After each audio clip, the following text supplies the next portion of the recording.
aanvoerder open en laat de jongens binnen. Openmaken. Wat is dat? Afblijf, idioot. Openmaken. Schiet op.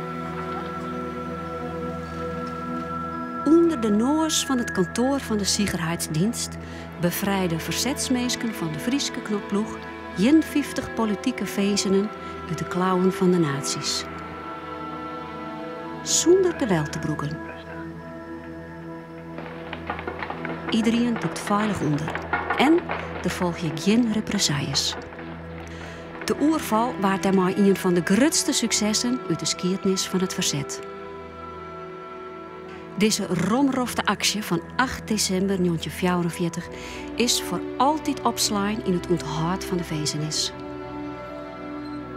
Een voorstelling op het plein van deze blokjespoorten brengt het verhaal van de oerval nou weer voor het licht.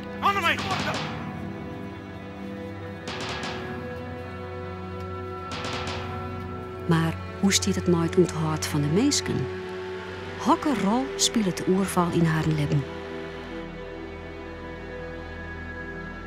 De moren zwijgen. De meesken somtijden ek.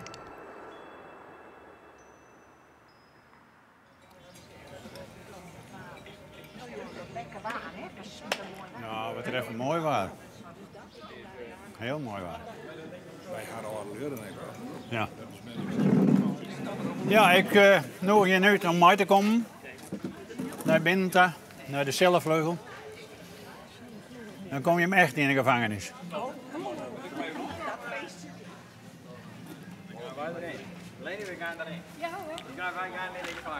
Kom maar mooi, je mag hem erin. En je mag er ook weer uit, schillijk, ja? Ja. En dan hoeven we geen overval van te plegen om je hem eruit te laten.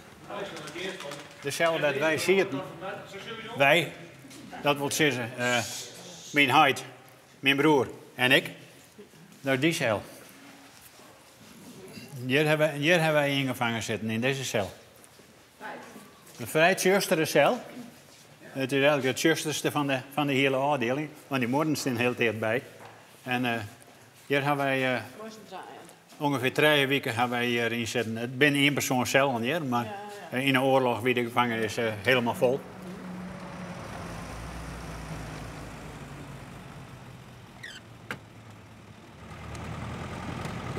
Mijn ouders zitten allebei in het verzet. En ik kom tolle hier naar. Ik ben van 59, maar ik beschouw mezelf als een oorlogskind. Maar ja, hier er dus altijd moer. En mijn ouders die voelden gewoon dat ik het bitter moest. Hij had een heel licht stukje van oerval had er belibben.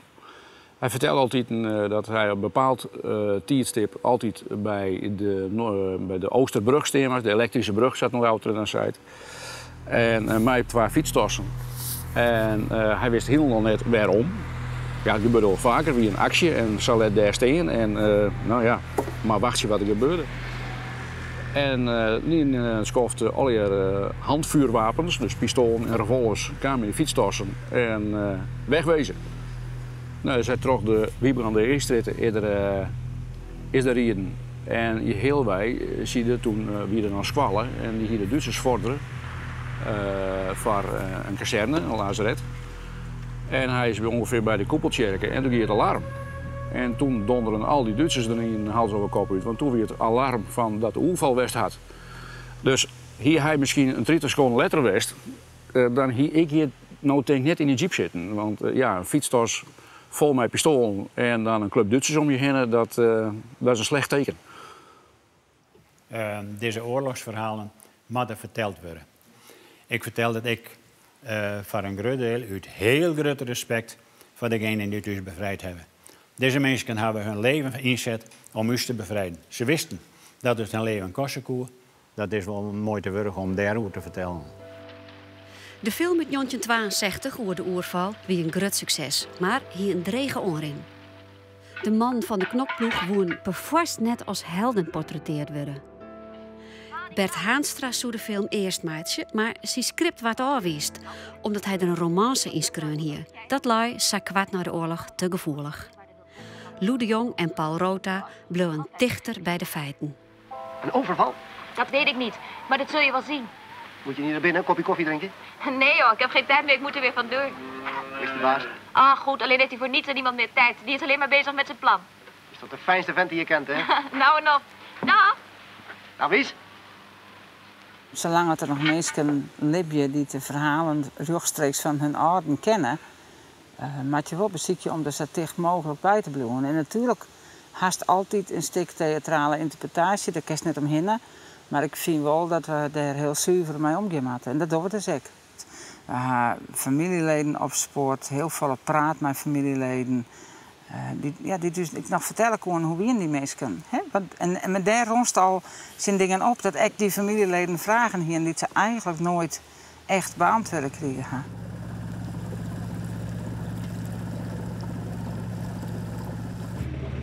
Als verdieping van haar een rol praten acteurs met bijen van mensen die de oerval meemaken.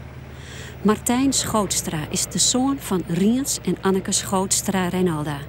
Ze werden verred en oppakt omdat ze een illegale stuurder in huis hadden en meewerken aan de lifeline van Britse piloten. In de blokjespoorten binnen ze wreed onder druk zet door de SD om informatie vrij te gaan, wat ze net dienen hadden. Maar ze was een beetje een soort tussengeneratie. Dus ja, ik denk nu. Nou, dit haalt allemaal heel onverwacht allerlei herinneringen weer boven. Wat op zich wel heel goed is, denk ik. Het is jammer dat mijn ouders allebei niet meer leven. Dus ik kan niet meer terugvallen op hun. En die vragen, met vragen terugkomen bij hun. Maar het is op zich wel heel goed om dit toch weer te beleven. Dus ik ben weer naar boeken gezocht, foto's en dat soort verhalen. Dus ik ben ook heel benieuwd naar het stuk hoe dat zal zijn. Ja. Ik heb de gevangenis nog nooit van binnen gezien, dus dat zal nog wel pittig worden, denk ik. Ja. Waarom wil u dat nog steeds niet bekennen? Bekennen? Wat moeten wij bekennen? Jij zegt dat je alles al weet. Maakt dat dan wat uit? Vriend, denk erom. Waar moet ik op tekenen, schat? Dood ga ik toch? Nou goed. Morgen is het soweit voor Ihnen en morgen werden Sie erschossen.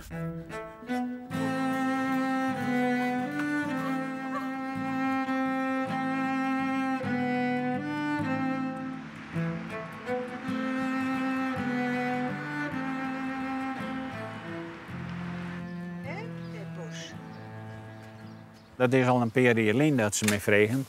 Ja, na lang aarzelen heb ik gezegd, ja, ik wil wel meedoen, maar ja, ik ben zo'n 80 doe of zoiets, 88. Ik ben 88 en dat wordt het nou een keer wat. Dat ik kan net garanderen dat ik meespelen kan, dan kan je dat nooit. Dus enige aarzeling weer er wel. Maar ik in het script en tijdens de repetities wel eens een paar dingetjes even verbeteren. En dat is ik een hulpwest voor de regisseur, denk ik. Hallo.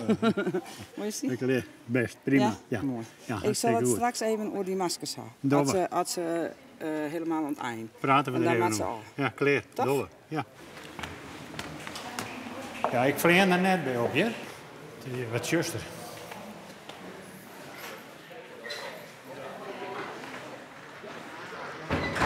Goeie jong. De oren speel je het, maar ik beleef het mooi. Hè? En nou, daar word ik net gefrustreerd van. Het is heel lang lien. En ik ken dus heel goed dwan. Maar de herinneringen komen wel alle keren boven. Alle keren? Ja, eigenlijk alle keren. Je bent er alle keren mee bezig. Als ik in een cel ben een enkele keer, ja, dan sta ik wel eens even te mediteren en te denken, ja, hoe weer doe ik al precies weer. Het is heel lang lien. Maar ja, de herinnering blijft wel levend. Maar ik kan er goed mee omgaan. Ik had er geen problemen mee.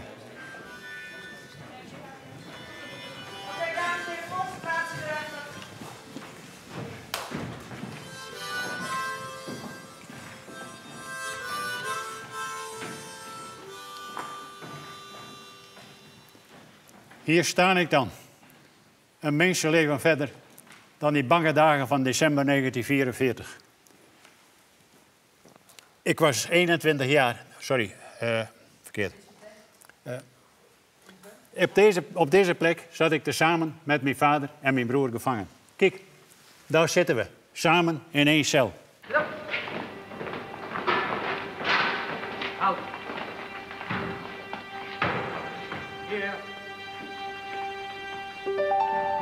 Albert, 34. Bakker, 23. De Haan, 28. Van der Horst, 7. Rensen, 43. Van Rijn, 4.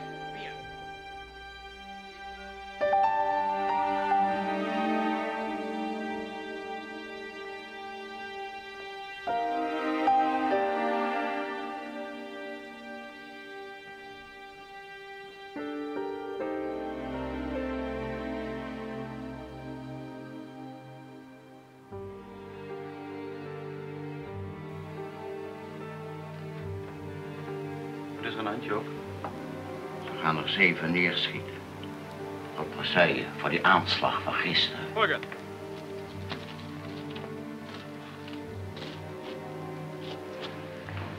In de cellen!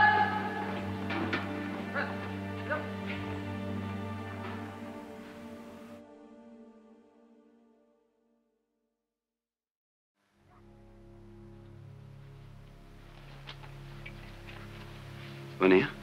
Vandaag 5:15. Politieman Joop Willemsen wordt vregen terug Piet Oberman om mij te dwaan aan de oerval. Ik moet het nu weten. Kun je niet een paar uur de tijd geven om daarover na te denken? Als je het over een paar uur weet, dan kun je het toch nou ook zeggen. Maar hoe zit het dan met het insluitingsbevel? Een dilemma dat alle oervallers voor te steen kwamen.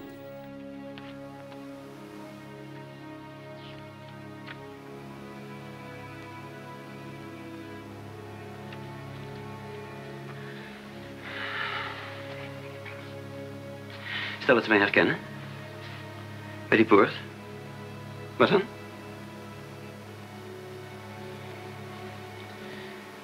Ons kind kan iedere dag geboren worden.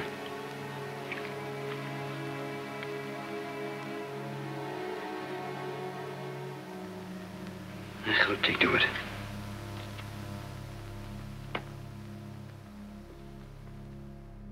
In de film wordt er heel gauw aan voorbij gaan dat Piet Oberman komt bij Joop Willemsen van nou, was mij dwan, ja, maar mijn vrouw is zwier en nou ja, het is samen voorbij. Nou ja, hij doet het dan toch maar. Ik denk, nou, zou je dat nooit gaan? Die man die woe wel, maar hij dwar het net aan omdat zijn vrouw zwier is. Want stel voor dat het net slacht, wij komen er net levend uit, dan zorg ik mijn baan nooit. En ja, ze is weduwe en mijn baan wordt wees. Genoeg praat. Berend, wat zeist? Als het een jonkje wordt. Waar groeit hij voorop? Als die Hitler het allemaal voor elkaar krijgt en hij krijgt ons eronder, waar brengen we die jongen dan voor groot? Nou, wij als vrouwen hebben niet zoveel te vertellen in dat stoere wereldje van je kerels. We mag je hem wel baren, zodat ze soldaten van je maken kennen, zodat anderen ze weer als stukken skiën te kennen. En ik had er een hele sterke vrouw van maken. Iemand die mensen die daar joggen. Nou, in 4 minuten die hele kerelkliek allemaal met oorlog en geweld. Weet ik het al even de heren was het van. Zij is het en net oors, wij mij hem wel baren. Zodat je de soldaten van mij willen kennen. Nou, en neem maar op. En dat zo is, dan is dit de laatste. Dan is die klus dwan. En nou, dat had ik zo schreeuwen. Skof letter kreeg ik contact met dat band werd dus die vrouw zwanger als 4 van wie. Hans Willemsen. Met Hans Willemsen uit België. En ik vertelde hem dat zo. Van nou, die scène, zo. En toen werd het even stil. En toen dacht ik van, dit valt verkeerd. En toen zei er, of heeft u mijn vader en moeder gekend? Oh, ik ben benieuwd. De acteurs Tiet Joop en Eeltje Spielje binnen uitnodigen bij Hans Willemsen, de zoon van Joop, in Antwerpen. Ik heb vaak geprobeerd mij te verplaatsen, wat bijna onmogelijk is, maar wat zich toen moet hebben afgespeeld. Mijn vader, een politieagent, dus mede ervoor verantwoordelijk dat zeg maar de orde wordt gehandhaafd, die in het Friese verzet belandt. En van daaruit zijn actie, zijn onderdeel van het geheel moet gaan plegen met een vrouw die in verwachting is. Dat stemt natuurlijk ook tot nadenken. En hij zal ongetwijfeld bang geweest zijn. Wie zou dat niet zijn? En ik denk dat mijn moeder, als ik gewoon mijn moeder weer voor me zie, dan kan ik me heel goed voorstellen dat ze gezegd heeft: Joop, je moet het doen. Je moet het doen. De mensen doen een beroep op je. Je moet het doen. Ik vind het goed. Ik denk dat dat heel reëel is. Dat zij inderdaad dat duwtje gegeven heeft. Dus je moeder was in die zin... Ja, en ook met... je krijgt er spijt van. Je krijgt er een soort wroeging van. Ja. Men doet een beroep op je. Ja. Doen. Mijn moeder was een zeer lieve vrouw. Ja. Wat zijn stout van Eki? Zal ik die uniform dan maar wat opstomen? Maar is er al wat kreef heen, vies niet? Hoezo? Zo, als ik het zeg, Berend. Dan gaast die put doen. Moet we hier nog langer onderdoken zitten? Hoe lang moet dat allemaal nog duren? Een week? Een maand? Een jaar? Lief, het ons kind. Ons kind? Met de vrijheid haast, nee. Dat mag niet in een kleine, door angst en terreur stuurde wereld opgroeien zolang die moffen hier zitten. Door aan die klus met te doen, Berend, kun je met helpen om ons kind een betere wereld te geven. Van mij kwam het besef, dat sloeg er echt in als een bom, dat het echt gebeurd is. Het kwam even zat dichtbij en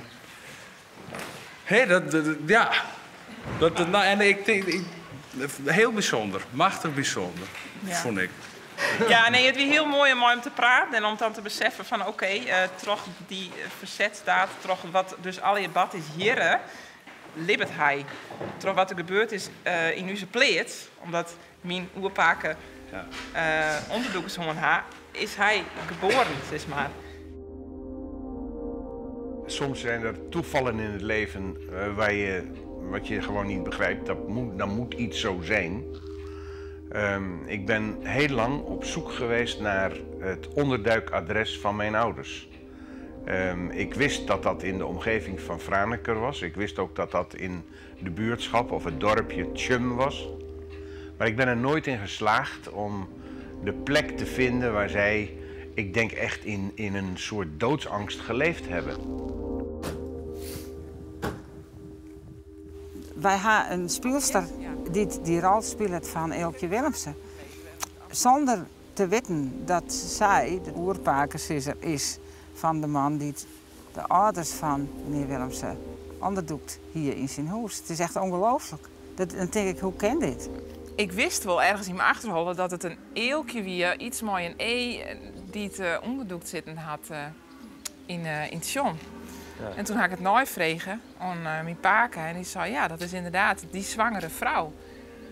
En ik wist dat eelkje zwanger was, dus het kon net missen dat wie haar. Ja. En Tineke en Dick die wisten dat van tevoren helemaal net. Goeie. Ja, we gingen Ja. Jette. Paken, zullen we naar die kamer toe? Bij Paken hoe verteld had? Ja, hoor. Ja?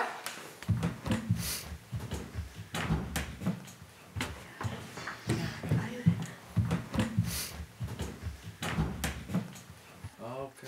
Maar Paken, klopt het dat Barend en Matsje of Eelkje hier slipt in de oorlog? Ja, niet te in dat feesten. Dus ze ben na de oorval ben hun hier kwam in december van 1940. Ja, al goud missen. Ik weet de datum net meer. Maar wat die je Paken te gerren met Joop? Die je me ding te gerren? Die je me willen? Boekleers en dames, speeltjes waren. We staan in een plan van boetjes. Daar weer nog wat bedsteken. Daar ging weer een radio dus en daar staan we aan te luisteren. Hier Radio Oranje hadden dat zo. Ergens in het boetkes? Ken je dat ik zelf heb? Hier Radio Oranje, de stem van strijdend Nederland. Op golflengte 1500, 373 en 261 meter. En in de 49, 31 en 25 meter band. Landgenoten in het bezette vaderland. Gij weet hoe groot vertrouwen ik in den weerstand van ons gehele volk stel. Werkt allen eensgezind samen, gelijk tot nu toe.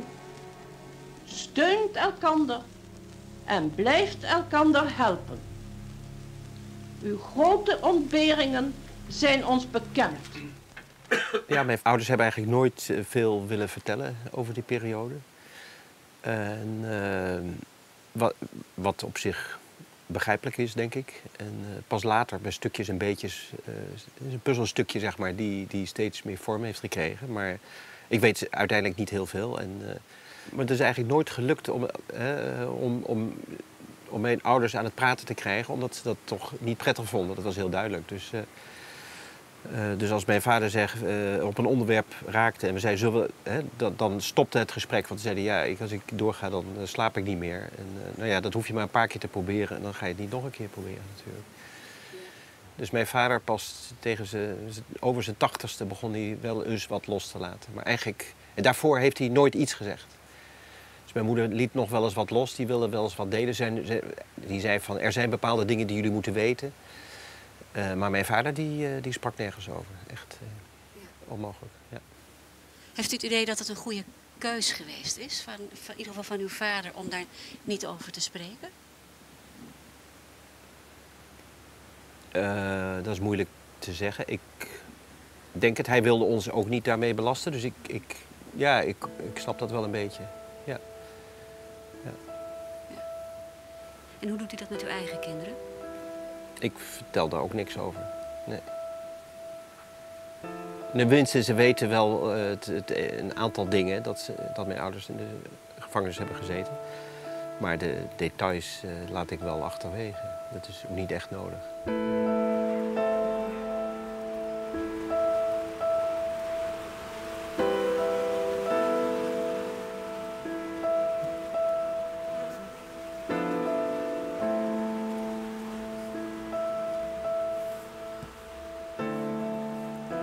Heel soort mensen zeggen, als ik mensen tref, ja, mijn huid had nooit wat verteld. Dat schijnt heel vaak gebeurd te werden.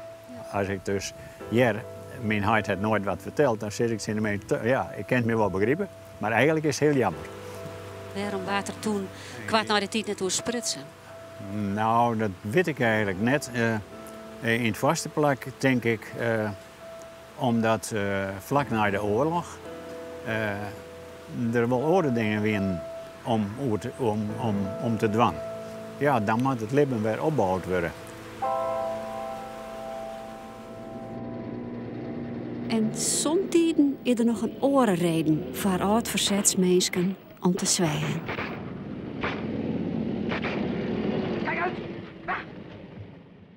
Mijn heid in zijn laatste 3 maanden te leven kwamen er hele orenverhalen uit de oorlog. En er waren altijd de geromantiseerde verhalen van, oh, dat doe je mooi, jongen, en dat doe je zo. En, nou, dat verhaal wordt alle hier een stukje groter krijgen met de visken.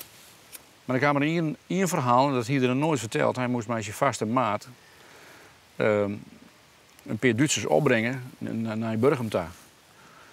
En nou, ik ben terug wat nou Kammergeburen is. Maar die ben nooit in Burgum aangekomen. Ik zei, waar ben ze dan?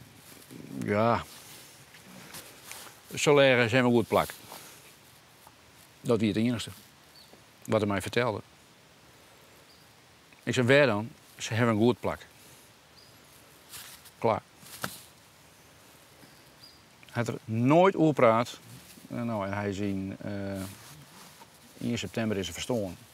Nou, dat zal in augustus was hij.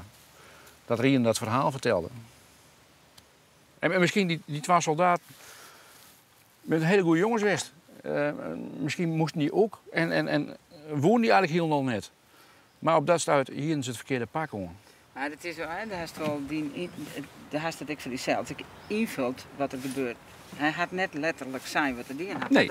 Dat krijgt dus echt mij, omdat ze net volledig vertellen. Nee, En nee, dan dat worden jou net. je een deel is je eigen invulling. Dat is er. Dat worden net. Ik zeg, waar dan en hoe? Nee, ze hebben een goed plakken. Nou ja, en dat weer.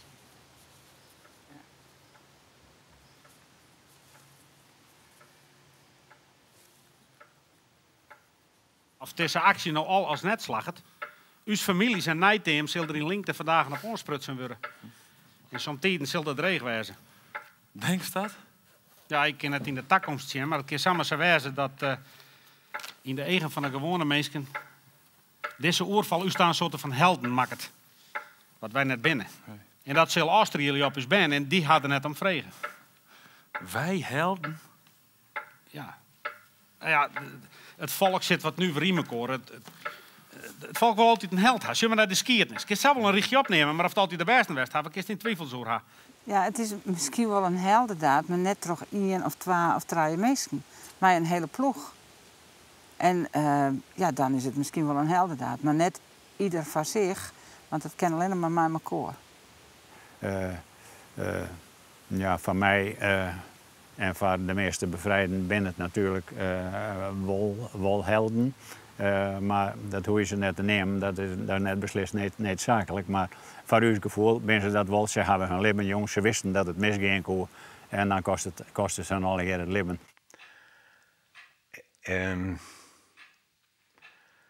Ik heb een geweldige vader gehad, die niet alleen een vader was in de betekenis van het woord, dat hij uitstekend zorgde voor zijn gezin, voor zijn vrouw en voor zijn kinderen, maar een extra dimensie in geweldigheid. Hij was voor mij een soort held. Dat is voor mij ook zo, ja.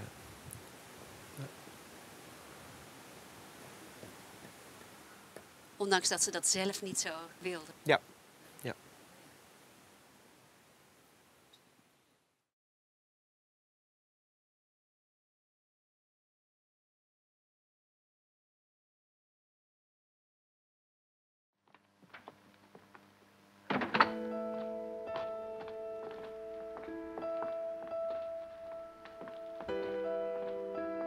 Ik denk al bij mezelf, goh, nou, ik vraag me af of ik wel zo flink zou zijn geweest in die periode. Dat is niet te beoordelen, denk ik.